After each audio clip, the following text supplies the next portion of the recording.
Dear 11th standard students, so எதிர்பார்க்காத அளவுக்கு ரொம்பவே சீக்கிரமா இந்த ஃபர்ஸ்ட் மிட் டர்ம் எக்ஸாம் வந்துருச்சா? இன்னும் நிறைய பேர் வந்து ஒண்ணுமே படிக்கல அந்த மாதிரி ஃபீலிங்ல எத்தனை பேர் இருக்கீங்க? ஒண்ணுமே படிக்கல, படிச்சதும் மறந்த மாதிரி இருக்கு, எதுவுமே ஒரு கம்ப்ளீட் பண்ண மாதிரி ஒரு சாட்டிஸ்பாக்சன் வரவே இல்லை. நமக்கு வேற சாப்டர் 1 இருக்கு, 2 இருக்கு, 6 இருக்கு, 7 இருக்கு, 11 இருக்கு, 5 சாப்டர்ஸ் இருக்கு. இந்த 5 சாப்டர்ஸை எப்படி கம்ப்ளீட் பண்றதுன்னே தெரியல. புக் பேக் கொஸ்டின்ஸே அவ்வளவு இருக்கு. இதுல புக்கிங் சைட்ல இருந்து வேற பப்ளிக்ல நிறைய கொஸ்டின்ஸ் கேட்டிருக்காங்க. கிரியேட்டிவ் 1 மார்க்ஸ் நினைச்சு வேற எனக்கு ரொம்ப ரொம்ப பயமா இருக்கு. இவ்வளவு படிக்க இருக்கே அப்படின்னு நினைச்சு ரொம்ப ஓவர்வெல்ம் ஆகி ஓவர் திங்கிங் குள்ள போய் அதனாலயே எனக்கு ரொம்ப டைம் டிலே ஆகுது இப்படின்னு நிறைய ஸ்டூடெண்ட்ஸ் வந்து சொல்றீங்க. அண்ட் 11th கெமிஸ்ட்ரி டஃபா இருக்கிற மாதிரி நிறைய பேர் என்கிட்ட சொன்னீங்களே. 11th கெமிஸ்ட்ரி டஃபான்னு கேட்டா உண்மையா கொஞ்சம் டஃப் தான். ஏன் டஃப் அப்படின்னா நிறைய பேசிக் கான்செப்ட்ஸ் எல்லாம் இப்போதான் நீங்க படிக்கிறீங்க. அண்ட் ஒரு கான்செப்ட்ஸையும் நம்ம இன் டீடைலா படிக்கிறோம். இப்போ இதோடைய ஆழம் வந்து ரொம்ப ரொம்ப அதிகம், டெப்த் வந்து அதிகமா இருக்கு ஒரு கான்செப்டுக்குமே. சோ இனிஷியலா கொஞ்சம் கஷ்டமா தான் இருக்கும். ஆனா ஒரு டீச்சர் கூட சேர்ந்து நீங்க புரிஞ்சு படிச்சீங்க அப்படின்னா அது கொஞ்சம் ஈஸியரா மாறும். அண்ட் இதுக்கு ஹெல்ப் பண்றதுக்காக தான் நம்ம 100 லேர்னிங் டீமே உங்க கூட வந்து இருக்கு. சோ ஒண்ணுமே படிக்கலனா கூட சரி, இப்போ ஸ்டார்ட் பண்ணலாம் அப்படின்னா choose your battles wisely. So நீங்க போயிட்டு இப்ப எல்லாத்தையும் படிக்கணும் அப்படின்னு நினைச்சு ஒண்ணுமே படிக்காம நீங்க விட்டுட்டு போயிடக்கூடாது. அப்போ எய்தர் நீங்க 5 சாப்டர்ல இருக்கிற புக் பேக் கொஸ்டின்ஸ் படிங்க, அப்படி இல்லைன்னா அந்த ஏதாவது ஒரு 3 சாப்டர்ஸ் மட்டும் எடுத்துக்கோங்க. அந்த 3 சாப்டர்ஸ் புக் பேக்கும் படிங்க, புக் அண்ட் செட் கொஸ்டின்ஸும் படிங்க, அதுல இருந்து ப்ரீவியஸ் இயர்ல என்னெல்லாம் வந்திருக்கோ அது எல்லாத்தையுமே படிங்க. அப்படியும் இல்லைன்னா நான் இப்ப தரக்கூடிய இம்பார்ட்டன்ட் கொஸ்டின்ஸ் அதுலயே வந்து எல்லா previous year questions, first mid term exam questions எல்லாமே கவர் ஆயிருக்கும். ஒரு சாப்டருக்கு 20 கொஸ்டின்ஸ் கொடுத்திருப்பேன். கெமிஸ்ட்ரி பொறுத்த வரைக்கும் 5 மார்க்னா அவ்வளவு பெருசா இருக்காது, 2-3 மார்க் கம்பைன் ஆகி தான் இருக்கும் இல்லையா?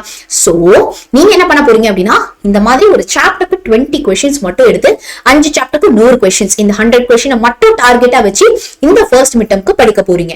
அதுக்கு அடுத்த ரவுண்ட்ல நம்ம குவார்டர்லிக்கு மத்தது எல்லாத்தையுமே படிச்சுக்கலாம். சோ ஒரு தப்பு மட்டும் பண்ணாதீங்க. உங்க சீனியர்ஸ் நிறைய பேர் அந்த தப்பு பண்ணி தான் மார்க் லூஸ் பண்ணாங்க. ஃபர்ஸ்ட் மிட் டர்ம்லயே எல்லாத்தையும் படிக்கணும்னு நினைச்சு ஒண்ணுமே படிக்காம மட்டும் விட்டுறாதீங்க. படிக்கிறத தெளிவா படிங்க, சூப்பரா படிங்க, அதுவே போரும். சரியா? சோ இப்போ நம்ம என்ன பண்ண போறோம் அப்படின்னா 10th வரைக்கும் நம்ம நல்ல மார்க் வாங்கியிருப்போம். ஓகே, 10th வரைக்கும் நம்ம சூப்பரா படிச்சிருப்போம், ஈஸியா படிச்சிருப்போம். பிகாஸ் 10th சிலபஸ் வேற, 10th சிலபஸ் ஈஸி. நமக்கு 10th வந்து அப்பா அம்மா எல்லாருமே வந்து ஹெல்ப் பண்ணாங்க. பட் 11th போனோம் அப்படின்னா நீங்களும் உங்க லைஃபுக்கு கொஞ்சம் ரெஸ்பான்சிபிலிட்டிஸ் எடுத்துக்கணும். சரியா? சோ இப்போ டீச்சர் சொல்றாங்க அப்படின்னா நம்மளும் இன்னைக்கு உங்களுக்கு ஸ்டடி டார்கெட் கூட வரல அப்படின்னா நீங்களும் ஒரு 4 கொஸ்டின் எக்ஸ்ட்ரா சேர்ந்து படிக்கணும். நீங்க பொறுப்பெடுத்து படிக்க தெளிவா ஸ்டார்ட் பண்ணணும். இப்போ ஸ்டார்ட் பண்ணாம எப்போ ஸ்டார்ட் பண்ண போறீங்க? இந்த 11th கான்செப்ட் 12th பேசிக்ஸா இருக்க போகுது, நீட் ஜே எல்லாமே இதை பேஸ் பண்ணி தான் இருக்க போகுது. So you are all adult right now, இல்லையா? சோ நீங்க உங்க லைஃப்கான ரெஸ்பான்சிபிலிட்டிஸ் எடுத்துக்கோங்க. அது ஜெயிக்கிறதா இருக்கலாம், தோக்கிறதா இருக்கட்டும், பாசிட்டிவா இருக்கட்டும், நெகட்டிவா இருக்கலாம், நம்ம லைஃப்கான பொறுப்பை நம்ம எடுத்துக்க செமையா ஸ்டார்ட் பண்ணுவோம். அதுக்கு ஃபுல் ஸ்டெப்பா நான் சப்போர்ட்டா நான் உங்க ஷாலினி மேம் இருப்பேன். சோ கண்டிப்பா ஒரு பாசிட்டிவ் அஃபர்மேஷனோட நான் ரெஸ்பான்சிபிளா இருப்பேன், பொறுப்பா இருப்பேன். இப்போ இருந்தாவது நான் படிக்க ஆரம்பிக்க போறேன் அப்படிங்கிற ஒரு அஃபர்மேஷனை எனக்கு கொடுத்துருங்க கண்டிப்பா. அதுக்கப்புறம் நம்ம இந்த வீடியோக்குள்ள போகலாம். So every chapter wise important questions நான் இங்கே கொடுத்துருக்கேன். சாப்டர் 1ல இருந்து நமக்கு ப்ராப்ளம்ஸ் வந்து வரலாம், எம்பிரிக்கல் ஃபார்முலா அண்ட் கண்டிப்பா oxidation number method and ion electron method number base பண்ணி balance equation type of questions வந்து நம்ம எதிர்பார்க்கலாம். சரியா? சோ இந்த சாப்டர்ல இந்த கொஸ்டின்ஸ் எல்லாத்தையுமே டக்குன்னு ஸ்கிரீன்ஷாட் எடுத்துக்கோங்க, கொஞ்சம் தரவா வந்து படிச்சிருங்க. அண்ட் சாப்டர் 2ல பார்த்தோம் அப்படின்னா நமக்கு Aufbau principle, Pauli's exclusion, Hund's rule, Heisenberg's uncertainty principle, de Broglie equation, இந்த மாதிரி கொஸ்டின்ஸ் எல்லாம் ரொம்ப ரொம்ப ரொம்ப ரொம்ப இம்பார்ட்டன்ட். இந்த பிரின்சிபல்ஸ்க்குலாம் கொஞ்சம் ஃபோக்கஸ் பண்ணி படிச்சிருங்க. ஓகே, சோ டக்குன்னு ஒரு ஸ்கிரீன்ஷாட் எடுத்துக்கோங்க. இதுல இருந்து ப்ராப்ளம்ஸ் நமக்கு வரதுக்கான சான்சஸ் அதிகம். 6th சாப்டர் இதுல நமக்கு ஒரு 6-7 லாஸ் இருக்கு. Boyle's law, Charles law, Gay Lussac's law, and then வந்து நமக்கு வான் டெர் வால் ஈக்குவேஷன். இந்த ஈக்குவேஷன் டைரக்ட் 5 மார்க்ல கண்டிப்பா வந்து கேட்கலாம், அதை பாத்துக்கோங்க. சோ நிறைய லாஸ் இருக்கு, அந்த லாஸ் எல்லாம் ஃபர்ஸ்ட் முடிச்சிருங்க.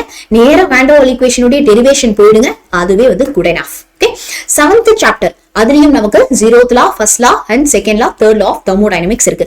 அது எல்லாத்தையும் படிச்சிருங்க. அப்புறம் ஒரு குட்டி குட்டி டேர்மையும் டிஃபைன் பண்ற மாதிரி இருக்கு. இப்போ நான் கொடுத்திருக்கிற கொஸ்டின்ஸ்ல புக் சைடும் இருக்கு, புக் பேக்கும் இருக்கு. All the short possible questions எல்லாமே வந்து இருக்கு. சோ நீங்க என்ன பண்ணணும் அப்படின்னா, சோ இதுக்கு மேலேயும் படிக்கல அப்படின்னு புலம்பிட்டு கம்ப்ளைண்ட் பண்ணிட்டு நம்ம இல்லாம நம்ம வாழ்க்கைக்கான ஒரு பொறுப்பை, ஒரு ரெஸ்பான்சிபிலிட்டியை நம்ம கையில எடுத்துப்போம். அப்பதான் நம்ம ஜெயிக்க முடியும். So I hope you will be responsible and I know you will be responsible. பயங்கரமா உங்க ரெஸ்பான்சிபிலிட்டி கையில எடுத்துக்கோங்க. இப்போலேயே அதுக்கான ஃபுல் எஃபோர்ட் கொடுத்து படிக்க ஆரம்பிச்சிருங்க. All the best.